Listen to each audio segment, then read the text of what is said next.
I'm just playing on my phone. Okay. Hello, everybody. This is the Lost Wanderer, and today we're playing a game called In Transit. Now, I'm not really sure what this is about, but I think I'm reading the description, it has a lot to do with like depression and anxiety. So, little warning. Here we go. You're riding the bus to a bar for your friend's 25th birthday. The main lights illuminate the bus's interior in a bright magenta. It reminds you of the latest Blade Runner film, although you never watched it. Your roommate always likes to tease you about how few movies you've actually seen. She's sitting next to you. Alright. The few movies isn't really that important, so we'll learn about our roommate. Oh, okay. Your friend always likes to tease you about how few movies you've actually seen. Oh, your all-time favorites are National Treasure 1 and 2. You die defending those masterpieces. Just fix that. She's sitting next to you. You have your head propped up on your hand as you lean against the window, looking away from her. No words are exchanged between you two, a rare moment of comfortable silence. You don't feel the usual bubbling urge in your throat to spew out words at a frantic pace. It's night outside. The bus passes over the bridge from northeast to northwest, a seemingly tenuous connection 200 feet above the gaping maw of the river. You can see the skyline of the city clearly. The numerous bright lights give the impression that the city always stays alive. That the city stays alive with a sort of youthful mania into the early hours of the morning. After being here for a couple years, however, you know that besides the odd 24-hour coffee shop or diner, the city tends to sleep well before midnight. You miss staying up until sunrise at the coffee shop down in southeast, a late-night heaven for the restless and the lonely. Last year you had spent numerous weekends furiously working on the illustrations for a children's book you promised you'd have done by Monday, or the comic pages you got an extension on from the writer because you're finishing your thesis at the same time. You had become so much of a regular that the barista would even give you the occasional free snack between the numerous refills of the teapot, or when you finally started feeling drowsy, the cups of mocha. During those hectic times, you thought of designer Bruce Ma. Oh. It was 1:36 a.m. and you were crying while reading an essay that was part of your thesis research. The writer was a second-generation Chinese-American who was detailing his struggles regarding his sexuality. He described this unspoken point of contention among his family with such an honesty and vulnerability that it just hit way too close to home for you. The barista had given you a free cookie. Whether their generosity was spurred on by your outburst or motivated by a need to get rid of the day-olds, you weren't sure. But you were grateful for the way they had wordlessly slid the wrapped treat next to you. Peanut butter, your favorite. Stay up late. Strange things happen when you've gone too far, been up too long, worked too hard, and you're separated from the rest of the world. You certainly felt separated from the rest of the world right now in the near-empty bus. Its only passengers being you, her, the bus driver, and two strangers, all bathed in that neon magenta. Is it you who is moving, whizzed along in the belly of a metal beast? Or are you simply sitting still as everything else rotates beneath your feet? Oh, wow, ow. Okay, you may find yourself feeling detached from the world at large from time to time, but you can no longer immerse yourself in that desired isolation that breeds creativity. Now you have roommates who sleep in the same bedroom as you, who share the same workplace as you, who eat, drink, use the bathroom, pay $300 for rent every month in the same small apartment as you. Oh, oops, I didn't mean to do that. You still go to that coffee shop, staying up late, working on this and that. But while you have been able to leave on a whim and return home on a whim, you now have roommates that question your motives.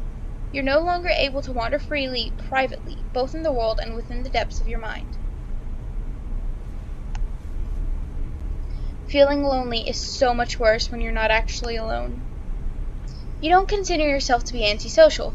People frequently describe you as the most introverted extrovert they've ever met. You've managed to make friends fairly easily over the years thanks to one simple trick. Do whatever it takes, in every conversation, to make them laugh. But you've learned that playing the self-appointed court jester means that when the audience wants you to provide them something more than amusement, you run away, terrified. That sort of thing is outside of your expertise.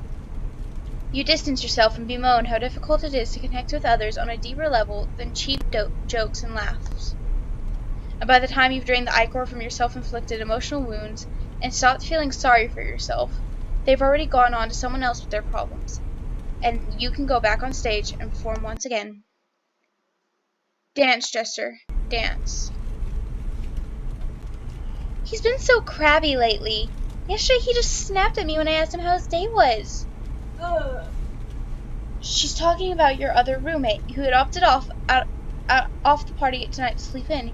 You nod in agreement as you ignore a pain of guilt. You secretly wish you had the same audacity to verbally lash out when she asks you the same question day after day. You know it's a nice gesture and attempt to strike up a conversation, but you hate admitting to her just how empty your waking hours are. Can't she get a clue from how the tension spikes up in the room every time she asks that particular inquiry? And yet she continues to routinely ask without fail, "How was your day?" You've been feeling that tension more and more lately, increasing the desire you always get when you're around people for too long to pack your bags, jump onto a bus under the cover of night, and set off for America's middle of nowhere without a single goodbye. You hoped that impulse would have been cued when you moved in with them. They were supposed to be different from the rest. Together, you were supposed to be a team. They were your closest friends from college. The three of you had drifted towards each other during those precious and formative years as survivors in a wreck trying desperately not to drown. You shared with them inside jokes in quiet tones, 1/3 the price of takeout from the Chinese restaurant down the street from the studio, and gossip of other students.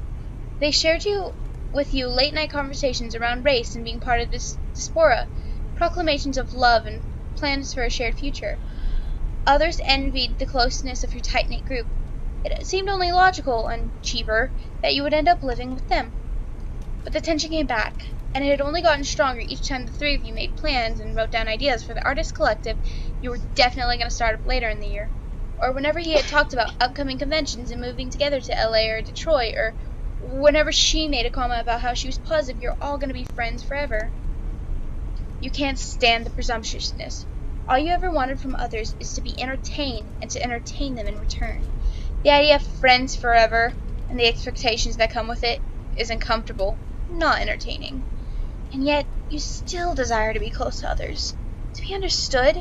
You just don't want to go through the messy work of fostering intimacy by taking your ugly thoughts and shaping them into the right words. A mindset common for someone your age, the selfishness of youth that can never be satisfied. She makes a joke about how the birthday boy is practically an old man now. Her, being a year older than him, colors the joke with a shade of self-deprecation. You reassure her that, no, you guys are not old. You're a bunch of 20-somethings who are free to be self-absorbed shitheads and take the meandering path because screw everyone else's expectations. You're young, and that's what young people do, and everyone's probably going to end up dead by your mid-30s because of climate change anyways. You get the sneaking suspicion you're trying to reassure yourself at this point. Okay, it's the night before you leave for the city once more, and the three of you are in his car outside the 7-Eleven by her house. He and you are eating dipping dots because you're both very excited to find stocked in a 7-Eleven of all places. Oh, something you're both very excited to find stocked in a 7-Eleven of all places. You're both sad to find how disappointing the ice cream of the future really is. There's hardly any flavor in the tiny flash-frozen pellets, and since it didn't come with one of those flat wooden spoons that remind you more of a tongue depressor than a spoon, you had to resort to eating it with your fingers, quickly resulting in sticky hands and arms. The three of you chat about the future, which you hope is brighter than what dipping dots seems to promise. You're finishing up school while you've been out in the real world for half a year now. You talk about the struggles you've been having trying to find work and how everyone tells you that you'll be fine, just wait it out and the work will come to you. She talks about nursing school and how she supposes she's fortunate that the world will always need nurses before trailing off, leaving the words, but not illustrators, unspoken. You can't find it in yourself to feel the least bit indigent. You don't tell her up until a year ago, you made plans to never live past 26, the age she is now.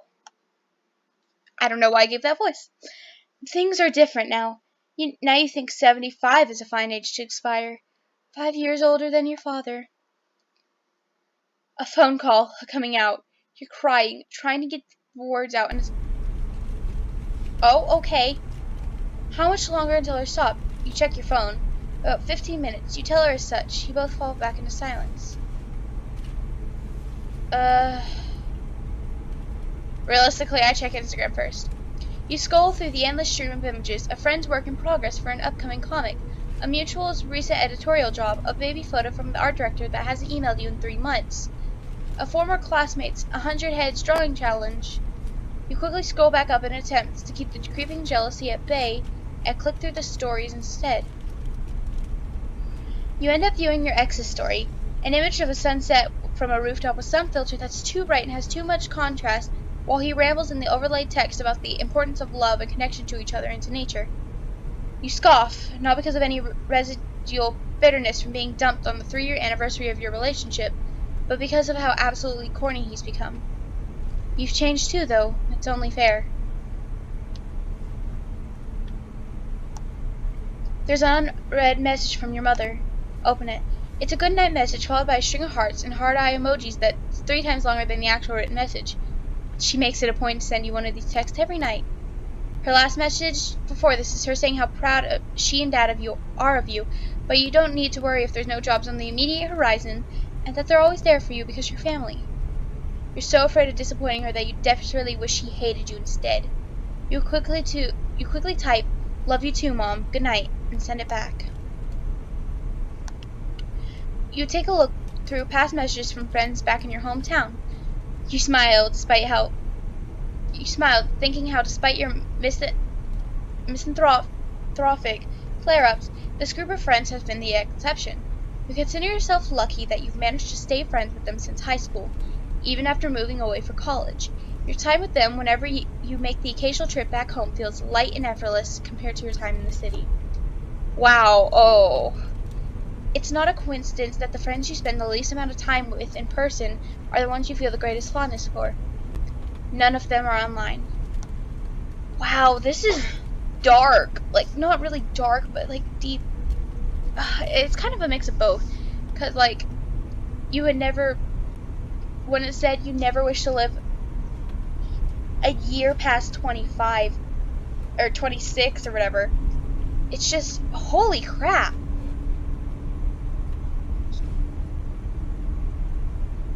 Okay, I guess the last thing we have to do is check Twitter.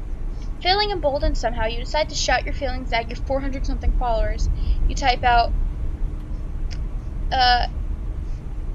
TFW, you don't get the same creative fulfillment making art. It sucks, bruh. You type out, I'm so freaking sick of illustrating other people's stories. Hashtag regret for not learning how to write. You type out, I can't figure out if I'm just burnout or lazy. Anyone want to do shrooms later?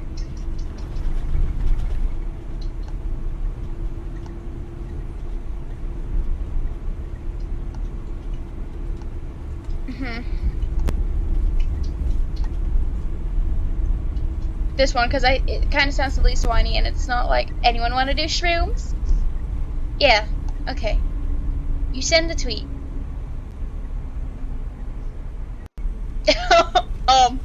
You decide to delete it. What would they know anyways? What? What are you? You've never seen this app before. Is this malware? You press it, curious. Oh, what? You're a fraud. Not by a conscious choice, but by a lack of trying. You thought someone would just tell you how it works? How to be human. So somewhere along the way you decide you were so pathetic that you've given up trying to figure it out. Everything about you is backwards. Your body, your mind, all of it. Just throw the whole thing away because the warranty is already null and void. You feel your already binded chest feel even tighter. It's getting harder to breathe. Something's coming.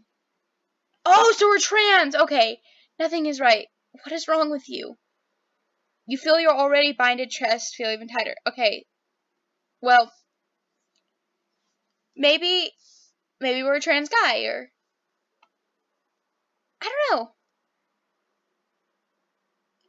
That's what I'm gonna assume. What is wrong with you? It's like the pivot on a fulcrum, where each way sway up and down hurts more and more. I want to stop. I want to be in transit forever. I want you to talk to me. I want to be ignored. I want you to love me. I want you to hate me. You're the reason my existence has any meaning. It wouldn't mean anything to me if you went away forever. Somehow, in the way that only the imperfections of the human mind can rationalize, they are all simultaneously true. Maybe you're not the problem. Maybe everyone else is, with their contradictions and their half-lies and quarter-truths and the hate, so much freaking hate, in charge of this garbage world. And yet, despite the hurt and suffering that seems to get worse and worse with every tweet and every Facebook chain post and every news segment, you still don't feel their hurt. Others hurt. You only know logically that it's wrong. All wrong. Did growing up in these times tear out your capacity for emotional empathy? Or were you just born without it? You're a child visiting your grandparents. You're quiet, as you usually are during these intergenerational family get-togethers. You don't like confronting these figures who, in your mind, represent the horrible reality of non-existence that will befall you all one day with their sagging skin and their yellow teeth and their thinning hair. You can keep everything under control if you just don't talk, but then your mother grabs you after lunch in retirement home and says to you in a hushed, angry tone, "Talk to them. Grandpa's probably not going to be around for much longer." And you snap. You storm out into the parking lot and start screaming. You just have to yell and yell until your throat is hoarse and raw. You need to feel it. It needs to hurt. Your dad comes out after hearing you and tries to get you to stop by hugging you as tightly as he can, his large stature completely enveloping you. It makes him feel real and present. You aren't comforted. It just reminds you that one day he will die as well. You continue to scream, the sound muffled by his chest pressed against your face. 4 years later, your grandpa dies on the other side of the country. Your dad goes alone to the funeral, not even bothering to ask you if you wanted to come. It's your first personal experience with death, and you aren't even allowed the opportunity to confront it. Now death is just an abstract concept for you to feel indifferent about. And that makes you feel even more like a calloused monster. But it's not my fault. You look up from your phone as a terrible low hum enters your brain to see everything around you start to shimmer as the magenta glow becomes brighter. You look outside the window again. There are no more city lights, just an impenetrable darkness. It's not my fault. The bus driver, the other passengers, your roommate, their boundaries are melting away, the stench of flesh soaking the air, and everything within them is bleeding out as a steady stream. There seems to be so much more inside them that a human body could ever possibly contain. Your roommate grabs your arm and shakes you violently. Is she screaming at you, angry, afraid, joyful? It's not my fault! You can't tell anymore. She has no throat. It's not my fault! They've all become one now, just a cloudy pool that covers the bus floor. You stand in them all alone. They slosh against your ankles. The magenta light is blinding. It's not my fault. It's not my fault. Be better, be better, be better, be better, be better, be better, be better. It's not my fault. Be better, be better, be better, be better, be better.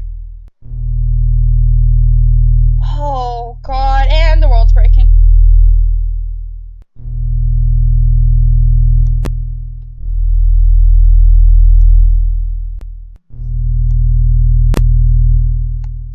So, what do I click now?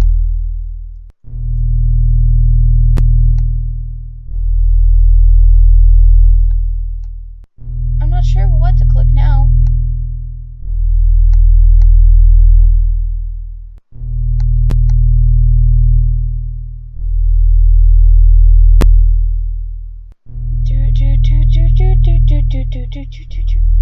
Wait.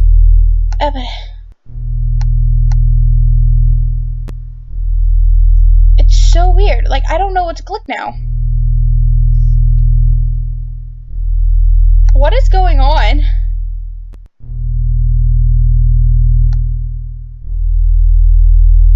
We can choose to search Google.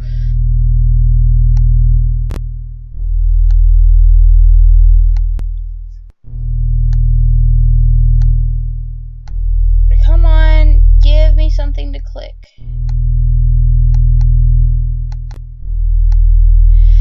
So,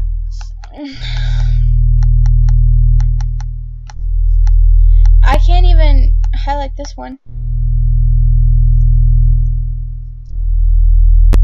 Okay, so, I guess that was in transit. I'm not really sure what just happened, or if my game, like, broke or whatever, but, well, the game broke. But, oof. I don't know what to click now, like, I don't know if I can even continue.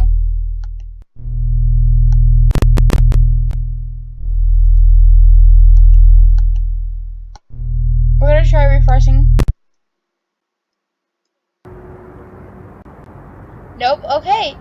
Well, I guess that was it. This game was, wow. This like really hit me on an emotional level, because that fear of not being accepted, of everyone just dying, I'm terrified of that myself. It's just something I've always been scared of, and this game like really hit hard for me, you know? Yeah, I'm not the best at commentary, as you can tell. You've probably been able to tell.